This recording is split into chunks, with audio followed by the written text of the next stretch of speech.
নমস্কার, আমি ডায়েটিশিয়ান দেবশ্রী বৈদ্য বলছি।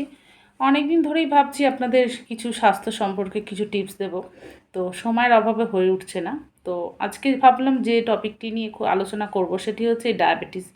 এই ডায়াবেটিস শুধুমাত্র আমাদের রাজ্যেই নয়, সমস্ত দেশের প্রাচুর্যতা খুব বেড়ে গেছে। বেশিরভাগ মানুষ, প্রচুর মানুষ ঘরে ঘরে ডায়াবেটিসের সমস্যায় ভুগছেন। তো ডায়াবেটিসে অনেক মানুষই ভাবেন যে অনেকেই বলতে শোনা যায়, ডায়াবেটিসে কি তাহলে আমি কোনো ফল খেতে পারবো না? না, এটি খুব ভুল ধারণা। ডায়াবেটিসে আপনি ফল খেতে পারবেন অবশ্যই। কিছু ফল আছে যেগুলোকে একটু কম খেলে ভালো হয়, কিছু ফল আছে যেটাকে একটু বাদ দিলে ভালো হয়, আর কিছু ফল আছে যেগুলো আপনি নিয়মিত খেতে পারেন, কোনো সমস্যা নেই।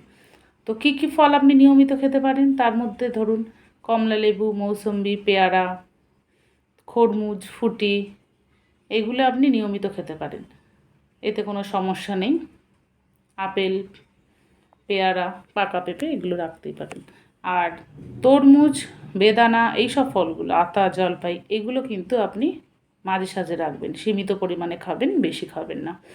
আর যে ফলগুলো আপনাকে একদমই বাদ দিতে হবে, যেমন কলা, আম, কাঁঠাল, সবেদা, লিচু, আঙ্গুর, এই মিষ্টি জাতীয় ফলগুলো আপনাকে বাদ দিতে হবে। এর কিন্তু গ্লাইসেমিক ইনডেক্স অনেক বেশি থাকে, এগুলো সুগার বাড়িয়ে দিতে পারে। তো এগুলো আপনার যদি খাওয়ার ইচ্ছা হয় বা কনস্টিপেশনের সমস্যা থাকে, আপনি সপ্তাহে একদিন রাখুন। তো যেদিন কলা খাচ্ছেন সেদিন আবার আম রাখবেন না, এইটুকু আপনাকে বুঝে চলতে হবে, তাহলেই ভালো থাকবেন। পাশে থাকবেন, সাপোর্ট করবেন। আশা করি মাঝে মাঝে এরকম আপনাদের কিছু টিপস দিতে পারবো। নমস্কার।